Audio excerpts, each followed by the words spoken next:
ya, Kesling saya nggak tahu. Kesling, terus lebih banyak Kesling ya. Tapi kalau KKR memang perannya Kesling ya. Terima kasih kepada Dr. Ria yang sudah memfasilitasi kegiatan pagi ini. Alhamdulillah saya senang banget bisa hadir di sini di Kecamatan Cakung, karena Cakung, terutama di Cakung Timur, Cakung Timur siapa? Saya dulu pernah lumayan lama Cakung Timur, tapi udah lama. Ada yang udah lama nggak di Matraman? Salah. Cakung. Udah berapa tahun? Saya apa ya? 20 lebih deh, 29. 20 Ibu Entin. Berarti kita pernah ketemu ya, Bu? Kalau misalnya di Cakung sudah minimal 15 tahun atau lebih, insya Allah kita pernah ketemu, mungkin masih ingat ya. Kalau saya lihat namanya, kayaknya pernah ditaruh namanya Bu ya. Sekarang Ibu di mana, Bu? Dulu yang saya di kecamatan, sekarang di kelurahan Di kecamatan Ibu dulu di mana? di Keuangan. Oh, Bu Tini ya? Ya, Mustoria. Oh, masih Bu Mus ya? Ini memang bukan di Keuangan, dulu di pegawai. Oh, pegawai. Kalau keuangan kayaknya ketemu, soalnya urusan keuangan. Kepegawaian. Saya dulu masuk Cakung itu tahun 2005, dan di Cakung Timur belum yang baru nih, baru tadi saya lihat yang gedung barunya itu. Waktu yang masih lama, ada yang honor nggak di sini? Hah? Ada yang honor atau PNS semua? Yang ANS non PNS ya. Saya juga dulu di sini honor gitu ya. Tahun 2005 awal sampai 2007 saya di sini, terus pindah ke kecamatan sama Pak Menurun ya Bu ya. Terus sempat agak beberapa mutar ke PIK, ada yang PIK ya, sama Elok 2009. Alhamdulillah saya diangkat CPNS 2010 di Matraman ya. Ya mungkin yang 15 tahun ke atas, saya masih ingat sekali Bu ya. Dokter juga masih banyak yang dokter senior masih pernah ketemu ya. Nah, jadi makanya saya nggak bisa menolak permintaan dokter dia untuk sharing di sini ya. Karena Cakung, khususnya Cakung Timur Mbak, ini adalah ibaratnya dulu rumah saya di sini. Karena saya sangat nyaman dengan teman-teman yang di Cakung itu enak ya. Kalau mungkin zaman dulu nggak seenak sekarang kamarnya, nggak seenak sekarang. Saya di Cakung Timur cuma hanya sendiri, satu dokter umum, ada 3 perawat, tapi perawatnya juga ada yang ke sekolah, ada yang ini, ada yang itu. Karena saya di PPU-nya bisa sendiri gitu. Tapi karena teman-temannya enak, ya udah enjoy aja, dinikmati aja. Nah, saya dimintai untuk kita diskusi tentang Satgas KKR ya di Puskesmas Cakung. Nah, ini sedikit perkenalan. Saya Dr. Desi ya, tadi udah ini. Dulu saya di sini dan ditempatkan di Matraman. Nggak ada yang pengelola PTM ya di sini? Nggak ada ya? Dr. dia aja ya? Saya di Matraman tahun 2014 ditaruh di pengelola PTM. Sebenarnya kalau PTM itu kalau bagi saya sih, karena ini sebenarnya asik gitu kan, karena lebih banyak untuk diri kita sendiri sih, banyak ilmunya. Dan 2014 itu mungkin kalau Bu Eni tahu belum ada poli PTM itu belum ada ya. Saya malah di Matraman waktu itu mencoba merintis poli PTM itu dengan, bukan PTM namanya, poli lansia. Tapi poli lansia itu kita ambil dari umur 45 tahun karena kita mau mencari pasien-pasien DM hipertensi karena target kita di sana. Dan dari sana ya saya akan di situ ngulik-ngulik tentang penyakit DM hipertensi, dan memang saya melihat banyak faktor, walaupun banyak ya faktornya, salah satunya paparan asap rokok baik dia merokok langsung maupun terpapar asap rokok orang lain. yang bapak-bapak masih ada merokok kayak di sini?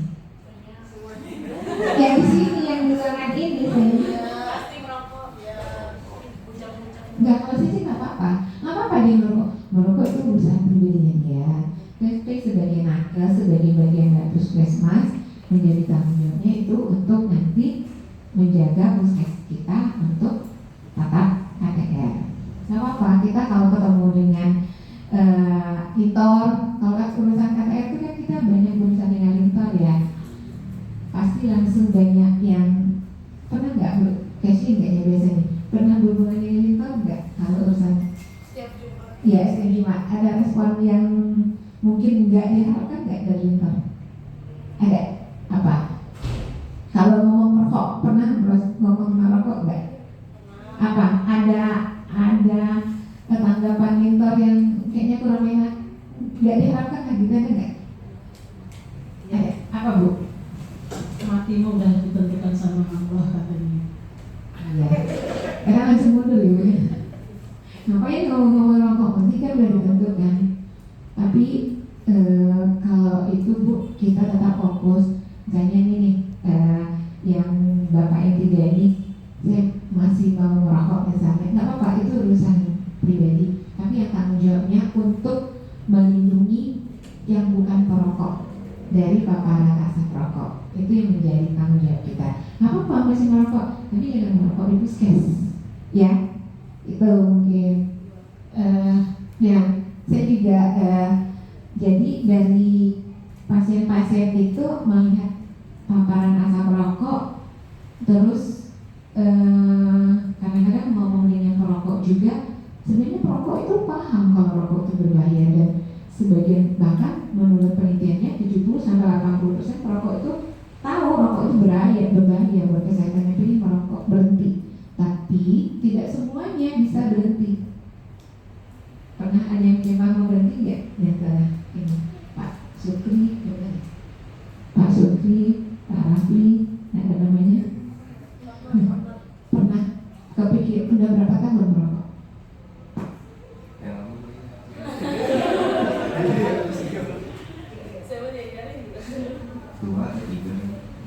Dua atau tiga berarti semenjak masuk cakung ini. Parah ini. Kenapa masuk cakung malah dia merokok? Ini tugasnya dokter Ria nih. Kenapa dia masuk cakung malah merokok? Saya mah berharap, tapi memang itu kadang tergantung pimpinan segala macam ya. Kalau masuk bergabung dengan kita, harusnya bukan yang perokok harusnya berhenti, bukan malah kebalik. Ini tenaga lah, justru tugasnya kan gimana KTR berlangsung lah, dia ini aja perokok gimana caranya, ya. Jadi berarti dia baru percobaan untuk merokok. Sebelumnya nggak pernah beneran. Dan coba-coba itu waktu kelas berapa? Itu rata-rata sih coba-coba, tapi nggak bisa lepas. Ingat nggak lagunya tadi? Awalnya coba gitu kan? Itu lagu dibikinin kampus kita waktu itu. Nah, sebagian besar dari perokok itu sebenarnya pengen berhenti, tapi nggak semuanya bisa. Makanya di tahun 2016 kita berusaha untuk membantu perokok dengan membuat layanan berhenti merokok yang kita namai UBM Cemara, upaya berhenti merokok cegah menderita dari tua. Walaupun umur dengan Tuhan, tapi kita mau akhir hidupnya itu dengan tidak menderita, ya kan? Banyak kan ya hidupnya dengan stroke, dengan tak berdaya karena jantung, banyak nggak? Banyak kan? Mau pilih yang mana? Stroke, kanker, mau pilih mana? Akhir hidupnya. Mau pilihnya mana Pak? Ya. Nah, alhamdulillah kita 2016 bikin layanan, terus kita kalau layan itu kan satu-satu gitu kan. Nah, kita pengen Sebenarnya waktu itu ada pelatihan dari Dinas Kesehatan dan setahu saya Cakung juga ikut. Ada pelatihannya masih zaman dokter yang pindah ke Dinas Sudin, dokter Dini. Cuma mungkin yang diikutkan nggak satu wilayah kali ya. Kebetulan saya di Matraman bikinnya di satu wilayah dan itu yang berkembang jadi KTR.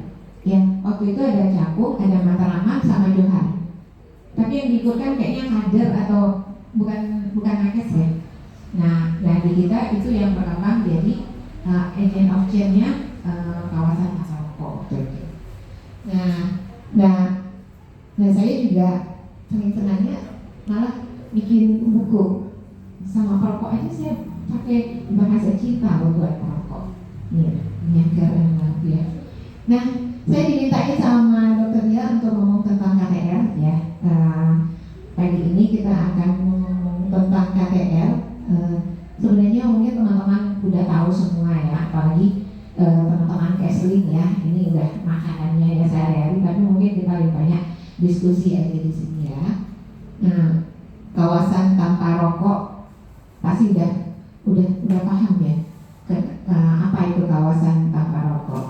Berarti di Cakung boleh merokok di puskes nggak? Kita, Ibu masih ingat zaman dulu Bu, loket kita zaman dulu ingat nggak loket kita di Cakung dulu? Kenapa Bu? Ingat? Iya. Nggak, apa yang ada di sana, ada yang kebayang nggak mau Ibu dulu masuk ke loket itu? Ya, hanya ibu yang satu yang agak kecil ibu itu hanya ibu itu aja yang nggak merasakan. Ini ada Bu masuk masih di gedung lama di ini, pokoknya sebagian besar tuh alisap semua kecuali ibu ada ibu apa saya lupa namanya. Dan ketika terjadi pergantian kepala puskes, Dokter Susi dari merokoknya pindah ke kantor polisi. Artinya kalau misalnya ada dukungan dari ini, mudah-mudahan tetap lanjut ya Bu ya.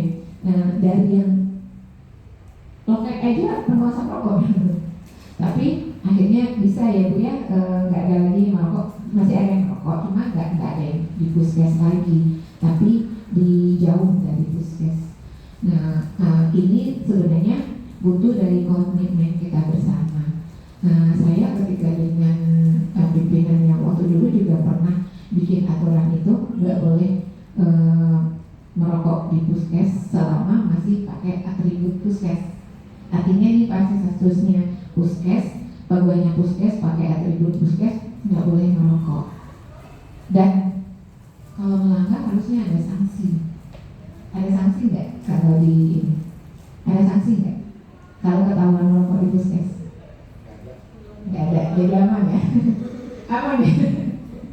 Saya bikin aturannya waktu itu tidak boleh merokok di Matraman, maksudnya di wilayah puskes Matraman, dan kalau ketahuan disanksi 500.000. Tapi itu kan minta ada laporan dari teman-teman. Yang ada apa? Teman-teman nggak mau lapor, ya kan? Nggak mau, walaupun dia tahu nih temannya mau apa nih di bawah pohon itu gitu kan? Saya bikin aturannya, tolong fotoin, kasih tahu, kita denda. Maka yang melapor kan denda 500.000, yang melapor pun nanti dikasih 250.000. Nggak ada yang mau. Ada yang mau nggak laporin temannya? Ada yang mau nggak? Setiap kawan yang nggak mau ngelaporin temannya ya. Tapi pernah suatu kali waktu itu kalau nggak salah hari Sabtu, saya tiba-tiba ke puskes. Terus saya lihat di puskes security lagi pakai pakaian security, ya dia sih merokok, ya kan? Pas saya nongol, ada dokter Desi gitu. Ya berarti nggak nolongnya bukan karena ada dokter Desi atau enggaknya. Hari Sabtu kan berarti minggu libur ya. Saya selama 2 hari berpikir ini akan saya denda apa enggak. Kalau saya biarkan berarti Allah itu aturan main-main gitu. Kira-kira Pak?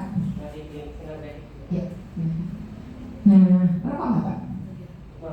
Nggak apa-apa Pak.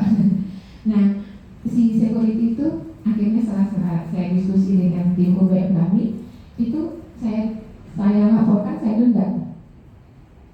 Berapa dendanya? 500.000. Kalau dipikir-pikir jahat ya. Security saya denda 500.000. Kemudian si security-nya didenda dan dia dikirim ke UBM. Setelah kita ternyata dia merokok sebulannya menghabiskan 750.000. Lebih baik kita tegur, kita kasih hukuman dengan harapan dia berhenti atau dibiarkan dia tetap merokok. Kalau ini ya tega banget ya, security didenda 500.000 gitu ya. Tapi karena waktu itu saya ingin membuktikan bahwa itu harus kacamata, dan tapi kemudian mereka security-nya kita kirim ke UBM untuk berhenti merokoknya. Ya jadi ada kadang-kadang hal kita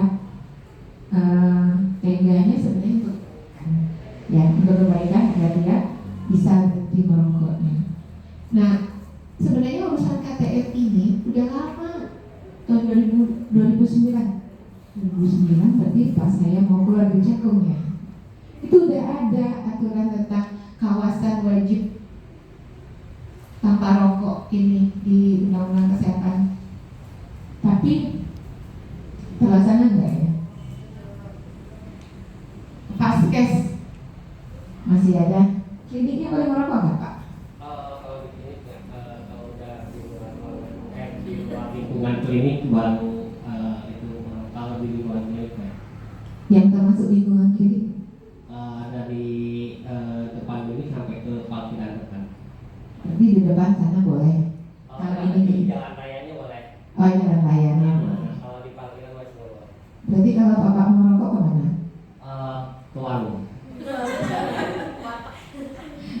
Ya nggak apa-apa. Kalau ini yang penting minimal jaga dulu kliniknya gitu. Jangan sampai merokok di klinik.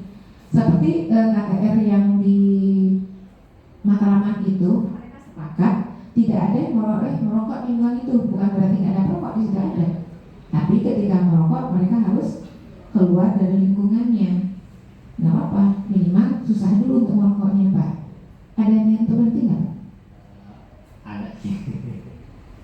Udah berapa tahun merokok? Dari umur 20 tahun ya, sekarang 40. Nggak terasa kan? Udah 40 tahun merokok. Coba deh teman-teman kalau yang seumuran Bapak ini kita hitung-hitungan yuk gitu kan. Rata-rata udah menghabiskan berapa ratus juta Pak? Nggak ngitung. Ya ngitung, nggak berasa. Udah 20 tahun aja nggak berasa kan? Biasanya akan menghentikan apa? Terus sadar, satu lagi wassalam. Bapak mau pilih yang mana? Pilih yang mana Pak? Kan hidup itu cuma pilihan ya Pak. Bapak pilihannya yang mana? Mau pilih yang mana Pak? Menunggu wassalam. Ya, di tempat sekolah belajar udah aman nggak? Masih banyak kan? Bahkan waktu itu saya pernah masuk ke sekolah, bapak kepala sekolahnya nggak bisa berhenti merokok. Padahal kita mau ngajakin KTR ke sekolahnya. Dia sendiri ngomong nggak bisa berhenti merokok. Terus tempat bermain anak sekarang ada air petra, yakin aman, nggak ada merokok di situ. Teman-teman casting, air petra aman, nggak ada yang merokok. Kalau petugasnya cowok ya tidak.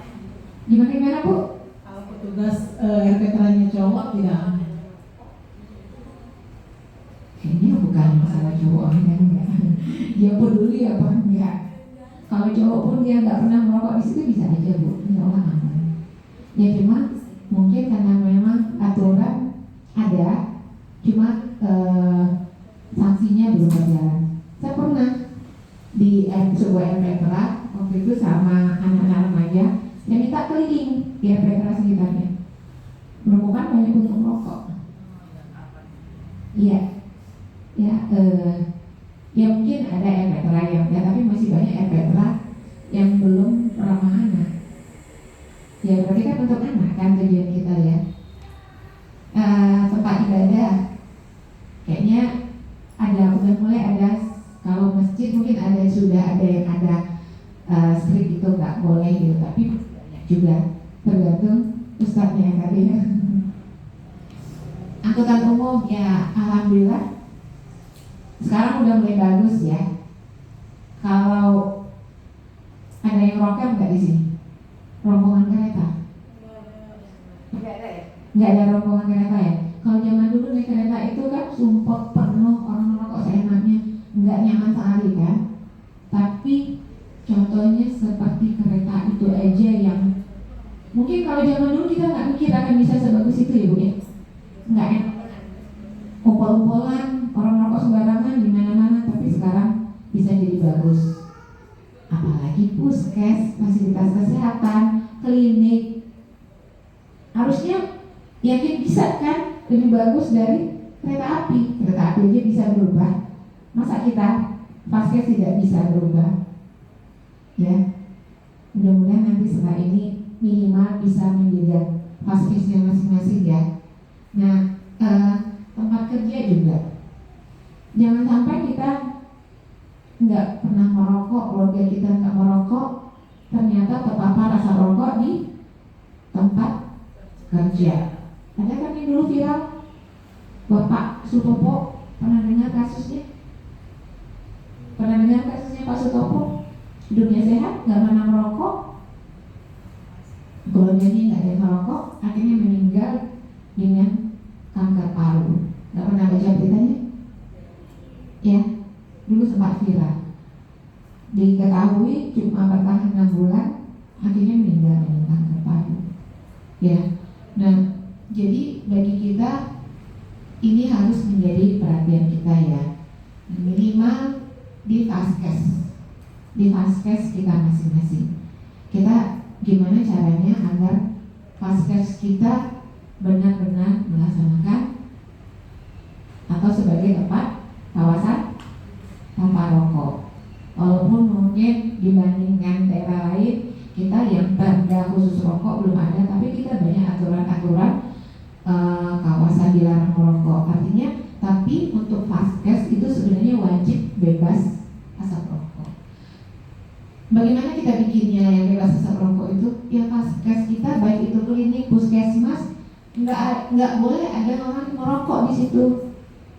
Nggak ada yang merokok ya Pak di dalam klinik ini ya Pak? Nggak ada ya. Nah, kemudian juga ada ruang merokok nggak Pak?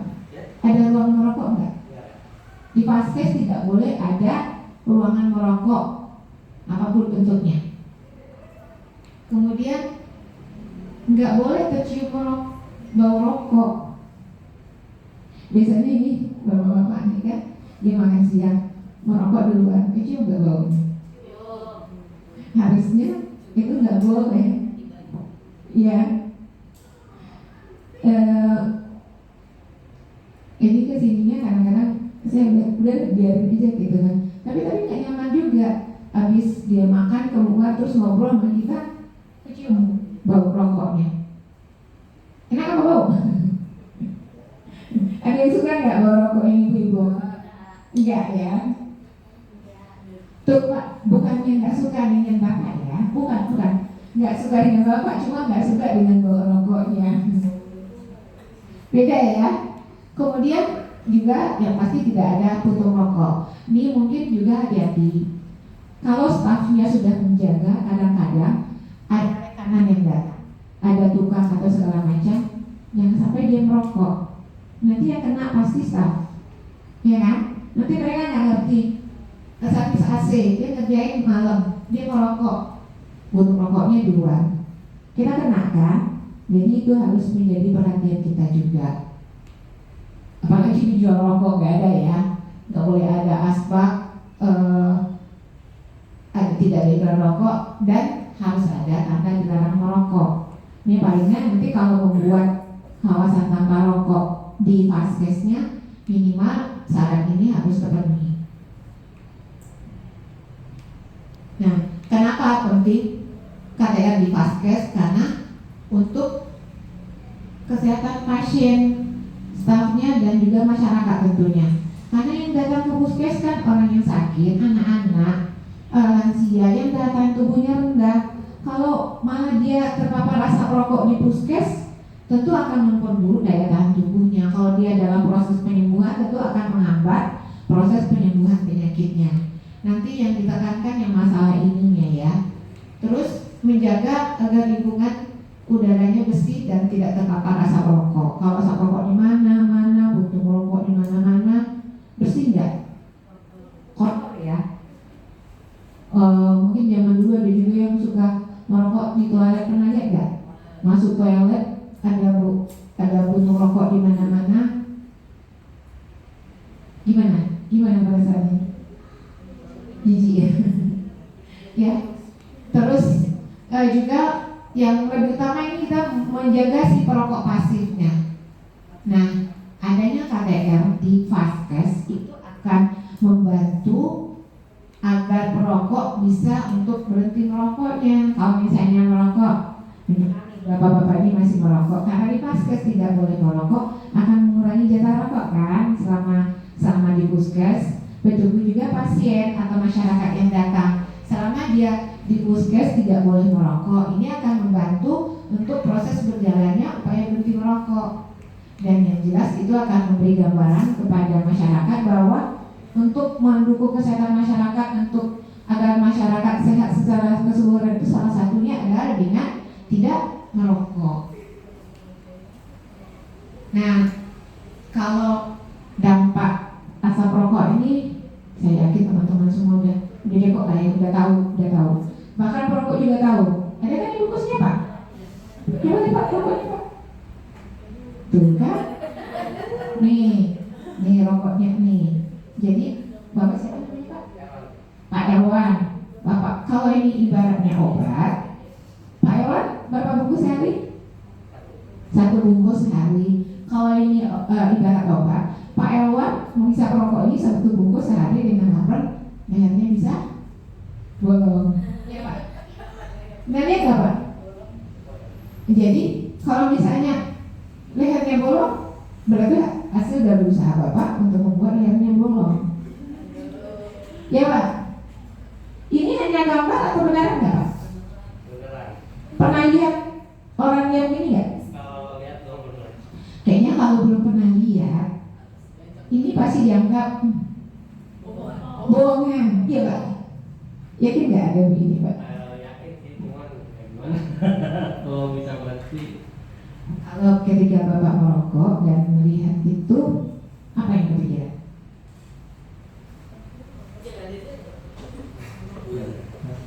pusing. Apa yang kepikiran? Ada kamarnya apa yang kepikiran? Takut juga sih, cuman Ya. Cuma nanti kalau ditanya, saya nggak pernah lihat bungkusnya, belinya ketengan, beli ketengan ya, alasan.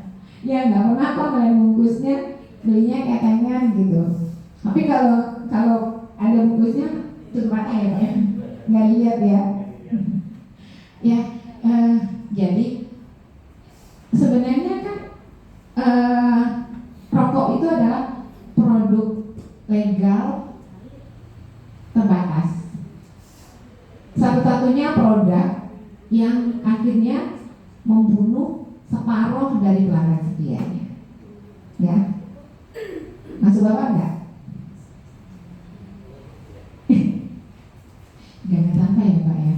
Nah, kalau kita bicara tentang dampak rokok mungkin ke pasien atau segala macam, kayaknya kalau saya sih bukan cerita rokok menyebabkan kanker paru, udah tahu katanya. Apalagi menyebabkan stroke, udah tahu. kasus segala macam, kita bisa dengan cerita tentang kasusnya. Ini saya mau cerita. Ini ada pasien saya waktu itu, ibu-ibu, bukan bapak-bapak, ibu-ibu umurnya belum 40 tahun sih, kita 38 tahun, datang berobat dengan tangannya gini, ibu kenapa gitu, ini dok, saya diguna-guna sama teman saya. Oh iya, bagaimana? Saya diajak makan soto, terus setelah itu nggak lama saya jadi begini, katanya gitu. Ini tangannya kan. Terus kita gali lah lewat si ibu ini. Ternyata ibunya perokok. Rokoknya kalah bapak, rokoknya 3 bungkus sehari. Terus yang nggak pernah periksa kali ya, dia periksa tensinya tinggi, dia periksa gulanya tinggi. Sebenarnya dia guna-guna postrok. Ya kalau dia nggak ngerti, apalagi setelah makan soto, mungkin itu pencetusnya. Tapi yang disalahin temannya, yang guna-gunain dia, temannya nggak suka sama dia juga, guna-gunain dia, akhirnya dia begitu gitu. Itu kan masyarakat awam yang nggak ngerti ya. Sebenarnya terjadi dia menjadi penderita stroke. Terus setelah dijelaskan, akhirnya dia paham. Tapi lumayan juga, karena waktu itu ada sebuah keluarga di Matraman itu nggak ada puskesnya, jadi waktu itu saya turun ke RW, jadi kan rame. Jadi kalau ada itu, kalau edukasi rokok tuh sebenarnya dia ngomong, lo mau nih kayak gue nih masih merokok gitu. Jadi enak banget dia jadi contohnya, langsung dia yang edukasi pasien. Tapi si ibu itu mungkin karena dia agak jauh juga ke puskesmasnya, hanya berobat di kita dia datang. Ketika kita datang ke situ nggak rutin berobatnya, akhirnya komplikasinya ke matanya rabun, akhirnya dia buta. Terakhir saya ketemu dia buta, terus akhirnya meninggal. Nah berarti kan bukan usia tua kan, masih muda kan, sekitar 40 tahun udah menderita. Nah ini juga ada pasien, kebetulan ini si bapak ini udah ikut UGM dan udah berhasil. Nah dia saking berhasilnya pengen ngajak teman-teman yang lain yang masih merokok untuk berhenti merokok. Tiba-tiba saya lewat, bapak itu security di sebuah sekolah. Saya lihat di depannya, bapak itu asik merokok. Bapak, kenapa merokok lagi? Si bapak cerita, istri saya meninggal. Lah, terus ya saya pusing. Nah, Pak, istrinya meninggal, bapak jangan merusak dirinya. Sampai saya ngomong jangan sampai bapak datang ke saya udah stroke atau nanti serangan jantung, komplikasinya berat. Akhirnya si bapak itu memang serangan stroke, akhirnya meninggal dengan stroke. Ya, kadang-kadang memang enak ya merokok ya. Kadang-kadang rasa nikmat yang didapatkan perokok itu kadang-kadang membuat mungkin berpikirnya nggak logis ya. Ada yang idenya muncul katanya ya, pada tanpa rokok juga bisa. Tapi memang karena rokok itu merangsang otak mengeluarkan dopamin, menimbulkan rasa enak, rasa nyaman. Ya Pak, benar ya Pak? Karena saya nggak pernah merokok, saya nggak tahu. Kan saya dibilangin ya, dokter kan nggak tahu enaknya rokok. Bintangnya cuma ngomong aja, gitu kan Pak? Nah, tapi kalau Bapak ini nanti berhasil berhenti merokok, pasti dia lebih enak edukasi pasiennya. Mau berhenti kan Pak ya? Nah, ini juga pernah ada pasien masih muda, umur 22 tahunan juga, datang berobat itu tensinya tinggi, 160-an. Berobatnya nggak rutin, masih merokok. Nah zaman itu saya cuma bisa ngomong aja, nggak bisa bantu. Cuma ngomong aja, kamu harus berhenti merokok. Tapi nggak tahu juga cara bantunya. Pernah nggak teman-teman? Pengen suruh orang itu berhenti merokok, terus gimana caranya? Nggak tahu, saya juga nggak tahu. Waktu zaman itu saya masih gitu. Tapi saya minta dia berobat, minta dia berhenti merokoknya, tapi saya tidak bisa bantu. Dia tidak rutin berobat, nah tetap merokok. Tiba-tiba saya dengar umur masih di bawah 25 tahun dia serangan jantung. Tapi alhamdulillah masih hidup sekarang. Nah, jadi kalau kita memahami bahaya merokok itu, jadi kita itu mengajak pasien itu lebih untuk kepentingan pasiennya, bukan kita, tapi kita adalah untuk kepentingan pasiennya. Ya, kalau pasiennya ya udah, saya nggak apa-apa kan, uang saya sendiri, tapi ingatkan dia bahayanya ke orang-orang di sekitarnya. Ya udah, kalau masih merokok nggak apa-apa, tapi jangan sampai asap rokoknya merugikan orang lain, karena belum tentu semua orang bisa menerima asap rokok itu sama dengan Bapak. Bisa jadi orang yang terpapar asap rokok orang lain itu langsung berefek pada dia, menyebabkan dia sakit. Tahu yang perokok ketiga? Teman-teman tahu perokok ketiga? Apa itu perokok ketiga? Pernah dengar perokok ketiga? Silent smoker? Nggak pernah dengar? Kenapa tadi di 7 kawasan itu wajib bebas rokok? Tujuannya melindungi orang yang tidak merokok. Misalnya ini ruangan ini nih, tadi malam dipakai sama bapak-bapak sekitar ini untuk kegiatan pertemuan, dan mereka merokok di sini. Terus ketika kita lagi masuk, kira-kira bau rokok masih ada bekas asap rokok di sini kan? Kita mencium bau itu berarti kita terhirup bekas asap rokok yang ada di sini. Itu namanya perokok ketiga. Itu tetap membahayakan kesehatan kita. Kalau dipikir-pikir, zalim juga ya Pak. Ya Pak, zalim nggak itu? Ya. Nah, kalau berhenti merokok, nih, ini pasien kita di UB Cemara yang pertama kali kita ikutin sampai berhasil sampai setahun. Ini ibu-ibu loh. Kalau Pak merokoknya Pak, ibu ini, Bapak udah berapa tahun? 20 tahun ya? Ibu ini ketika datang tahun 2016 merokok sejak tahun 72. Tahun 72 berarti 2016 udah 44 tahun. Ketika datang ke kita merokoknya 15 batang Pak per hari. Waktu itu kita ukur pakai ini CO-nya 15. Ya. Jadi umurnya ketika itu 66 tahun. Berarti kan udah tua ya. Terus waktu itu memang karena UB Cemara masih awal-awal dan kita targetnya adalah karyawan. Tiba-tiba ibu tuh datang nanya, ada program berhenti merokok ya? Saya mau dong. Kita kaget kan? Ibu-ibu, lah ibu merokok? Iya katanya. Terus saya udah bosan pengen berhenti tapi nggak bisa. Cucu saya udah marah-marah gitu. Akhirnya si ibu tuh berhenti. Kita terapi, kita minta dia untuk bisa bertahan tidak merokoknya. Seminggu kemudian kita suruh datang. Seminggu kemudian dari merokoknya 15 batang per hari, ibu itu bercerita, saya bisa nahan untuk tidak merokok sampai hari kelima. Hari ke-6 saya nggak kuat. Terus saya merokok 1 batang. Terus Bu, besoknya saya juga nggak kuat, merokok lagi 1 batang. Dan itu adalah 2 batang rokok terakhirnya. Setelah itu ibu tuh nggak pernah merokok lagi. Kita pantau sampai 1 tahun dan nggak pernah merokok lagi. Kalau memang dilihat nih waktu dia pertama datang nih, ini yang datang setelah 1 bulan. Ya, bisa dilihat kan, hal perokok itu hal dia kelihatan kan, perokok biasanya bisa dilihat dari wajahnya itu. Tapi dia dengan berhentinya merokok lebih segar lagi. Ini ada juga nih pasien kita nih. Makanya layanan berhenti merokok itu sebenarnya bisa langsung teman-teman yang ngerjain bisa juga dikirim. Ini pasien kita itu dikirim oleh Poli MTBS tuh.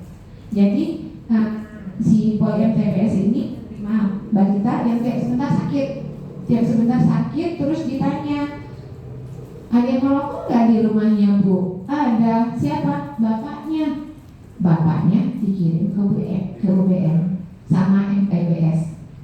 Si bapak ini merokoknya seharinya 2 bungkus yang harga 20.000. Berarti sehari 40.000, sebulan 1.200.000.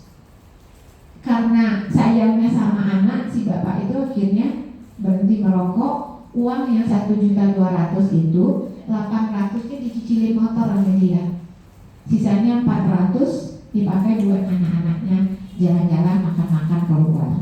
Jadi yang tadinya dia nggak pernah ngajak anaknya makan keluar, dengan dia berhenti merokok, dia bisa ajak anaknya makan keluar. Dan ini kalau nggak salah dia datang Juli atau Agustus nih, di September nih plat motornya. Ya, nah ini sebenarnya ada satu lagi yang saya mau ceritain, tapi tadi karena ngobrol sama dokter Lia, saya ceritanya bukan ini. Kita pernah kerjasama dengan PPSU sebuah kelurahan, PPSU-nya kita screening, terus dibantu berhenti merokok. Nah, ada satu PPSU yang ketika dia datang, saya minta dia berkomitmen untuk berhenti merokok, dan saya bilang boleh nggak berkomitmen untuk berhenti merokok, dan saya share di sosmed. Dia mau, belum berhenti. Tapi misalnya Bapak mau berhenti, mau. Bapak yakin mau berhenti, mau nggak komitmen untuk berhenti, dan saya share, mau katanya. Dan kemudian saya minta dia bikin komitmen, dan akhirnya dia berhenti merokok. Dan itu benar-benar berhenti merokoknya. Uang rokoknya dipakai buat cuci rumah. Sekarang dia punya rumah daerah Cibitung apa di mana, dengan berhenti merokok. Itu seorang PPSU. Karena kalau saya sih berharap kalau PPSU bisa kita bantu, dia pasti akan lebih enak negur orang ya, karena dia di lapangan. Dan kebetulan si PPSU itu bapaknya adalah RW, dan yang menggalang kampus kawasan tanpa rokok di Kayu Manis. Jadi ada cerita anaknya juga, dia anaknya berhasil si Pak RW bikin untuk lingkungannya bebas asap rokok. Nah, di mana sih peran nakes? Jadi kita sebagai nakes harus memberikan edukasi dan penyuluhan. Sebenarnya edukasi atau penyuluhan itu nggak mesti harus ngumpulin orang begini kan? Bisa kapan saja, di mana saja. Ketika ada pasien yang datang ujuk-ujuk ke vaskes kita merokok di sana, DP Pak? Nah, kita buatnya gimana? Oh, Pak, jangan merokok di sini ke sana di dalam. Ya bisa juga kayak gitu. Jadi ya ditegur, diingatkan, kenapa Pak saya nggak boleh merokok gitu? Karena ini kawasan bebas rokok, jadi pelangi juga ada, dan kita tunjukin pelangi jadi kiri di sini menggunakan. Kalau pelangi bisa hilang. Ya tahu enggak. Jadi bisa juga, boleh juga segitu, tapi lebih mengingatkannya, ini kan klinik yang datang ke sini orang sakit, jangan sampai terpapar asap rokok, ya. Jadi pengaruh rokoknya ke orang lain yang bisa lebih diingatkan ya. Kalau misalnya keadaan pelan, pas pelannya rusak, hilang lagi, Bapak nggak bisa ngomong lagi jadinya. Ini kan puskes bukan puskes. Ini kan klinik, jadi emang orang juga emang datang ke nggak boleh merokok di area klinik. Ya yang Bapak bingung nanti ya kalau pelannya hilang. Terus dengan adanya kayak gitu kan dia akan nanya kenapa. Nah nanti bisa jadi dia terpicu untuk nggak boleh. Berarti kalau makin banyak larangan merokok, mereka akan bisa berpikir untuk bisa berhenti merokok. Berarti ternyata merokok itu nggak nyaman ya Pak. Kalau Bapak harus keluar dari kliniknya, kalau di gedung harus ke parkiran atau gimana. Nah bisa jadi itu jadi pemicu untuk dia berhenti merokoknya. Terus ya ini memang udah aturannya ya harus menjadi KTR. Dan yang lebih penting ini nih, Bapak sendiri harus menjadikan contoh. Nggak bisa kan Bapak nggak boleh merokok, tiba-tiba Bapak yang ngomong kasih merokok di dalam gitu kan. Jadi harus menjadi contoh. Ya, jangan merokok di dalam ya Mas Rabi. Di puskes mana? Di penggilingan. Tuh kan ngumpet dia di dalam nggak ketahuan ya penggilingannya. Kan pojok ya. Ternyata dia kan sebelah sama kelurahan ya. Ternyata dia nongkrong sama kelurahan sama-sama merokok. Ketahuan. Ya.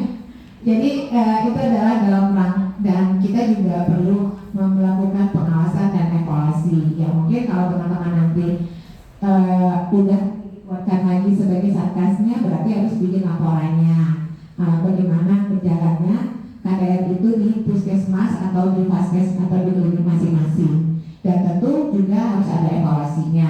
Misalnya kesulitan-kesulitan apa yang teman-teman hadapi ketika menghadapi seorang perokok. Jadi di sini itu yang penting kita itu adalah peduli. Ya, kita menegur itu bukan kita nggak suka dengan perokok, tapi kita peduli. Pertama kita peduli karena kita berharap jangan sampai asap rokoknya itu membahayakan bagi orang-orang di sekitarnya yang tidak merokok. Ya Pak, panjang ngomongnya. Ya, mau berhenti nggak? Kenapa? Kenapa? Mau berhenti? Udah berkeluarga belum? Pacarnya suka nggak kamu merokok? Tidak merokok. Hah? Bukan merokok. Kenapa? Bukan merokok. Emang kalau vape bukan rokok? Vape bukan rokok. Sekarang coba ke mall, ada Alios. Yang dijualnya apa? Yang dijual apa? Yang jadi dagangan utamanya apa? Nikotin. Yang jadi bikin pusing itu kan kecanduan nikotin. Jadi ya biar tetap jadi pelanggan, nikotinnya diganti dalam bentuk lain. Kalau mau berhenti merokok ya sudah berhenti merokok, nggak perlu diganti. Jadi memang harapannya memang akan jadi tetap jadi pelanggan setianya dengan dikasih bentuk yang lain, tapi jualannya isinya sama. Nah nggak? Kalau memang nggak ketergantungan, coba berhenti, bisa nggak? Bisa nggak? Waktu itu pernah habis seminggu nggak, jadi nggak ada signifikan sih. Hah? Kadang doang. Buat ini aja sih kalau emang lagi apa rumah gitu atau emang sambil mainan gitu. Jadi merokoknya karena mumet, karena apa tadi? Iseng ya misalnya ya. Dan udah banyak penelitian di luar negeri, vape itu malah ada penyakit khususnya kan, keren lagi namanya, EVALI, ya, paru-parunya rusak. Kalau misalnya dengan vape itu ternyata parunya rusak, atau mungkin salah satu yakni bisa ledakan, kalau itu terjadi, bisa aja kan, ya. Jadi apalagi yang sekarang itu alasannya gini, nggak membayangkan orang lain, nggak ada asapnya. Kalau yang zaman dulu kan yang asapnya kemana-mana ya, yang sekarang tanpa asap. Kalau memang ini berhenti aja, kenapa mesti merokok? Kan berarti kecanduannya ya, kecanduannya yang tetap disuplai gitu. Jadi kalau mau ya berhenti merokok ya. Jadi diharapkan teman-teman tetap peduli terhadap kesehatan kalau orang-orang di sekitarnya terutama ya. Dan harapannya ya, ketika teman-teman menghadapi pasien yang perokok, ini nggak ada yang di layanan ya? Ada yang di pelayanan apa enggak? Testing kan maksudnya nggak langsung ke pasien ya? Bapak di pelayanan ya? Gimana? Nggak langsung juga. Ada yang langsung ke pasien nggak? Ada dokter, perawat? Ibu apa Bu? Bidan. Nah, bidan. Ketika ada pasien bidan yang bisa dilakukan, ya mungkin sambil ibu biasa aja, ibu pelayanan ibu hamil. Nah itu kesempatan ibu ketika ibu hamil sambil ini bapaknya merokok enggak, gitu. Oh iya, nah ibu bisa ini bilang bahayanya pada ibu, ceritalah itu bahayanya pada si janinnya itu. Nah nanti ibu usahakan untuk edukasi, minta ya bapaknya berhenti merokok. Nah kalau misalnya ibu memang kemampuannya sampai di situ aja, ya sudah, nanti ada loh layanan kita di puskes, bawa bapaknya ke sana gitu. Nah kadang-kadang orang kalau dengan anak bu kan lebih apapun mau dilakukan ya. Nah di situ peran ibu yang mudah-mudahan dengan edukasi ibu, si ibu ini bisa mengajak suaminya berhenti untuk kebaikan anaknya.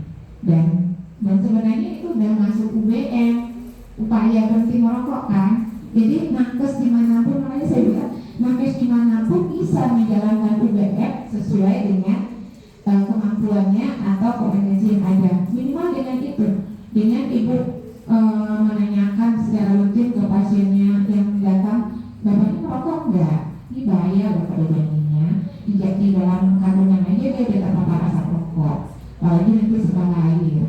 Ya mungkin kalau dibanding-bandingkan dulu, mungkin zaman dulu kondisi orang lebih sehat, lebih kuat kan. Sekarang enggak, banyak penyakit-penyakit genetik yang disebabkan salah satunya paparan asap rokok.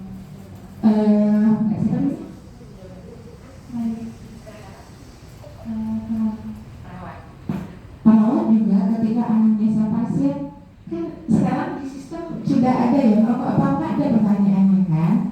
Ya mungkin nggak spesifik ketika dia di UBM sambil nanya aja, kan isi screening PTM kan ya, bapak merokok gitu kan. Jangan sampai kalau ketemu ibu-ibu nggak ditanyakan, karena banyak ibu-ibu yang merokok juga. Jadi usahakan minimal setiap itu benar ditanyakan, ibu merokok nggak? Oh enggak, di rumah ada yang merokok nggak? Berarti kalau di rumah ada yang merokok, contoh ini apa? Merokok pasien kan ada kan di PDM kan. Nah kalau misalnya pasien setiap berobat ada yang menanyakan itu kan dia akan bertanya, kenapa nggak ditanyain? Karena ada juga pasien ketika dia berobat, dia sakit, mungkin suami dia sakit, istrinya ngomong ini karena rokok nih. Ketika dia berobat, perawatnya nggak ngomong apa-apa, dokternya nggak ngomong apa-apa, pasti tuh kan nggak apa-apa kan, dokter aja nggak ada ngomong apa-apa. Tapi kalau kita ngomong jadi pikiran sama dia, oh iya. Nah kalau makin banyak kita yang peduli dengan itu, makin banyak yang ngomong itu kan jadi kepikiran, oh iya. Apalagi sekarang kita ada layanan UBM. Bisa jadi dia pengen berhenti tapi sudah coba beberapa kali gagal, akhirnya menganggap tidak akan bisa berhenti merokok. Dan dia makin tidak yakin bisa berhenti merokok. Makanya sering ketika mengajak pasien berhenti merokok, dia akan jawab, pelan-pelan ya bu, nggak mungkin langsung kan? Ya tenang dokter ya. Karena ada banyak mitos-mitos yang diciptakan untuk membuat pasien makin tergantung dengan rokoknya. Padahal nggak ada kata terlambat, nggak ada kata